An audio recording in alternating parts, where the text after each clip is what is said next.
Now, if you plan to pull your ID or whatever card you place in the plastic window out frequently, this will begin to tear away. Right here, Vaultskin. We've seen a number of their wallets in the past, reviewed many of them. So let's open up this new one. This is the Brixton. We have a string tie envelope. So let's get this open and see what we have inside. All right, get that off, move that over, and let's see what we have.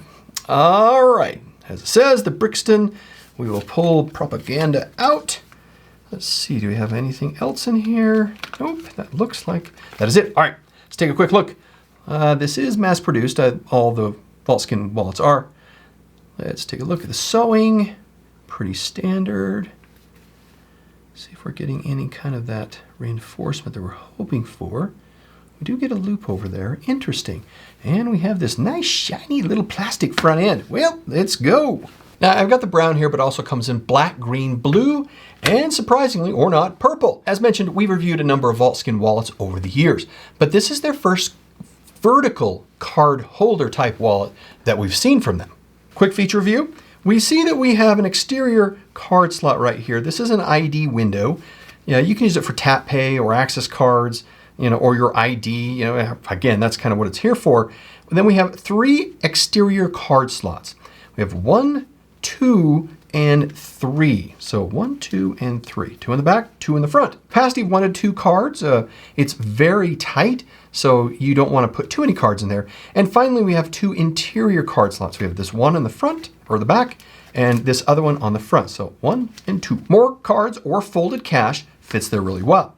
It measures 4.2 by 3 by 0.4, and it weighs barely under an ounce or 23 grams. So how many cards can this thing hold? Well, I said it was a little tight, so let's find out.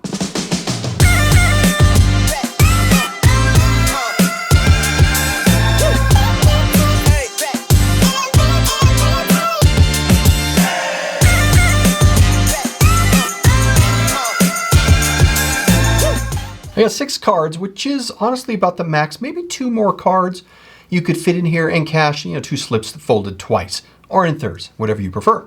Company makes no recommendation on the number of cards. Now, this is designed in the United Kingdom and made in China. It's a chrome tanned, genuine leather. Yeah, chrome tan for sure. And the genuine leather is really near the lowest quality. The header leather, so what am I talking about here? Well, if we open and pull some of these cards out, and we have a little more flexibility in what we can grab access to here, we have, let's grab these top here. You can see right here at the top that we have header leather. So the leather right here, you can see below that is where we get into RFID material. So this is RFID protected, but really the leather does not go down all the way in the pockets. It's really just the header, and that's what keeps this very, very thin. So that's a trade-off on thinness versus really quality of materials.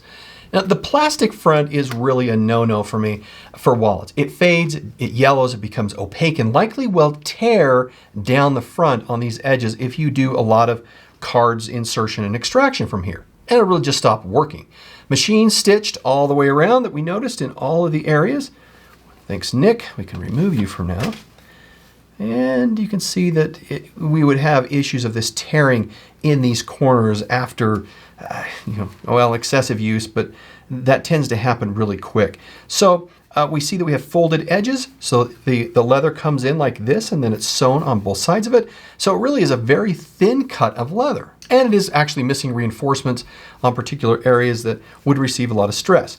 Cards being pulled in and out, this being pulled open, so we've got these down here, and so you run the risk. But that's, that said, there's been a lot of success with people carrying Vaultskin wallets, and as of this recording, it's priced for $35 on their website, but $25 on Amazon. So how will this hold up when you're using it day in and day out? Well, let's kind of talk about that. This is really great for front or back pocket. Very thin. The front and rear card slots provide a good finger. So you've got a finger and thumb access right here for a card in the front, a card in the back. And the generous nature of these front and rear card slots and cash slots right here is good. There is good access in here, but you can kind of hear That's the crunchiness of the RFID material. Now, if you plan to pull your ID or whatever card you place in the plastic window out frequently, this will begin to tear away. And we talked about that, and that really is just how plastic windows in this level of construction perform over time. There's just no getting around it. And now there are a number of slots for organization, as we've seen through here, but you'll be hard pressed to get more than 1 or 2 in each of these slots to begin with. And due to the selective nature of the leather, I question how much stretching this wallet will actually be able to accommodate additional cards over time. If you like your cards separate and prefer a more minimalist design, then Brixton might be the wallet you're looking for. So now on to the final score. For quality of 3, price of 3, features of 4, there's quite a few things you get going on here. Usability a 3 and perception a 3. That gives us a final score of 3.1 out of 5. If you like this one, then watch this video next and we will see you in the next review. Goodbye.